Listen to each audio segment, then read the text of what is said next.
আসুন এবার দেখি সর্বশেষ নবী মুহাম্মদ সাল্লাল্লাহু আলাইহি সাল্লামকে নিয়ে হিন্দু ধর্মগ্রন্থে কি কথা লেখা হয়েছে। ভবিষ্য পুরাণায় উল্লেখ আছে 3 নম্বর পর্ব, 3 নম্বর খণ্ড, 3 অধ্যায়, 10 থেকে 27 নম্বর শ্লোক। বলা হয়েছে যে ম্লেচ্ছরা তারা আরবের ভূমিকে অপবিত্র করেছে, আর্য ধর্মকে সেখানে খুঁজে পাওয়া যায় না। এখানে কিছু শত্রু ছিল যারা অতীতে পরাজিত হয়েছে, কিন্তু এখন আরো শক্তিশালী শত্রু উপস্থিত হয়েছে। আমি একজন মানুষকে পাঠাবো যার নাম হবে মুহাম্মদ সাল্লাল্লাহু আলাইহি সাল্লাম। তিনি এই শত্রুদের ধ্বংস করবেন আর মানুষকে সুপথে পরিচালিত করবেন। হে ভোজ রাজা, তুমি কখনোই সেখানে যাবে না যেখানে পিশাচদের রাজত্ব, কারণ আমি আমার করুণা দিয়ে তোমাদের হৃদয়কে পবিত্র করব। তখন দেবদূতের মতো একজন মানুষ তিনি রাজার সামনে আসলেন আর বললেন, হে রাজা, আমাকে এখানে পাঠিয়েছেন ঈশ্বর পরমাত্মা। আর্য ধর্ম পৃথিবীতে বিরাজ করবে, যে ধর্মটা সত্য দ্বীনুল হক সেটা পৃথিবীতে বজায় থাকবে। আমাকে এখানে পাঠিয়েছেন ঈশ্বর পরমাত্মা, যাতে মাংসভোজীদের বিশ্বাসকে প্রতিষ্ঠা করা যায়। আমার অনুসারীরা হবে সেই লোকেরা যারা সুন্নতে খাতনা করবে, আর তাদের মাথার উপরে কোনো টিকি থাকবে না। তারা একটা বিপ্লব তৈরি করবে, তারা মুখে দাড়ি রাখবে, তারা প্রার্থনার জন্য আহ্বান করবে, বিধিসম্মত সব খাবারই খাবে, তবে তারা শূকরের মাংস খাবে না। তারা লতাগুল্মের মাধ্যমে পবিত্র হবে না, বরং যুদ্ধ বিগ্রহের মাধ্যমে পবিত্র। তাদেরকে বলা হবে মুসলমান, আর তারা হবে মাংসভোজী।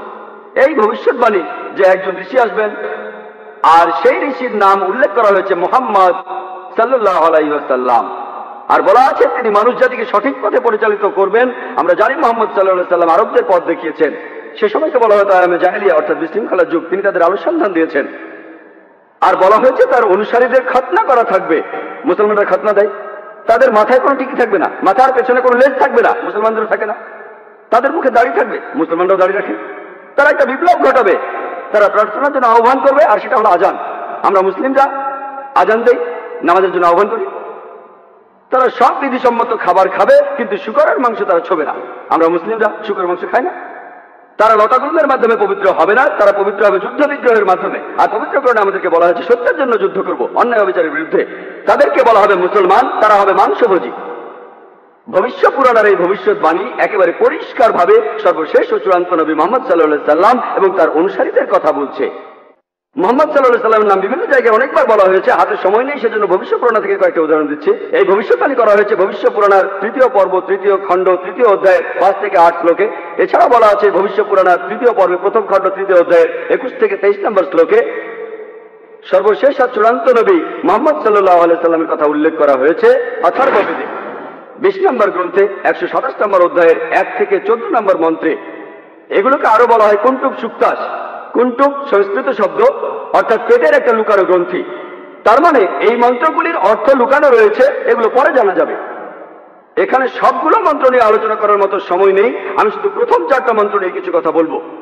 1 নম্বর মন্ত্র বলছে তিনি হলেন নরসাংসা, তিনি হলেন কাওরামা, তিনি পরাজিত করবেন 60,090 জন শত্রুকে। 2 নম্বর মন্ত্র বলছে তিনি উটের পিঠে চড়বেন। 3 নম্বর মন্ত্র বলছে তিনি হলেন মামা ঋষি। 4 নম্বর মন্ত্রে তাকে আরো বলা হচ্ছে রেপ। 1 নম্বর মন্ত্র বলছে তিনি হলেন নরসাংসা। নরসাংসা শব্দটা এসেছে নর থেকে, অর্থাৎ কোনো ব্যক্তি বা একজন লোক। আর সাংসা অর্থ প্রশংসা, কারো প্রশংসা করা। তাহলে নরসাংসা অর্থ যে ব্যক্তিকে প্রশংসা করা হয়।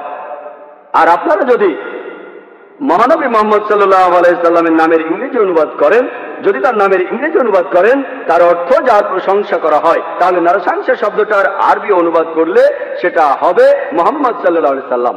এখানে নামে উল্লেখ করা হচ্ছে। এরপর বলা হচ্ছে তিনি হলেন কাওরামা। এই কাওরামা শব্দটার একটা অর্থ সংস্কৃতিতে হলো শান্তির রাজপুত্র। আর মুহাম্মদ সাল্লাল্লাহু আলাইহি সাল্লাম শান্তির রাজপুত্র ছিলেন। আরেকটা অর্থ হলো যে বিদেশে যায়। হযরত মুহাম্মদ সাল্লাল্লাহু আলাইহি সাল্লাম হিজরত করেছিলেন মক্কা থেকে মদিনায়, তিনি বিদেশে গিয়েছিলেন। এছাড়া প্রথম মন্ত্রে আছে তিনি 60,090 জন শত্রুকে পরাজিত করবেন। আর সে সময় মক্কায় যেসব লোকজন থাকতো তাদের মধ্যে যারা নবীজির বিরুদ্ধে ছিল তাদের সংখ্যা আনুমানিকভাবে 60,000 জন। 2 নম্বর মন্ত্র বলছে যে তিনি উটের পিঠে চড়বেন। কোন ইন্ডিয়ান ঋষি, কোন ব্রাহ্মণই কখনো উটের পিঠে চড়বেন না, কারণ মনুস্মৃতিতে বলছে 11 নম্বর অধ্যায়ে 202 নম্বর অনুচ্ছেদে বলা হয়েছে একজন ব্রাহ্মণকে কোনো গাধা বা উটের পিঠে চড়তে নিষেধ করা হয়েছে। এতে বোঝা যাচ্ছে ইনি কোন ইন্ডিয়ান ঋষি নন। 3 নম্বর মন্ত্র বলছে তিনি মামা ঋষি। মামা অর্থ মহা, অর্থাৎ মহান ঋষি।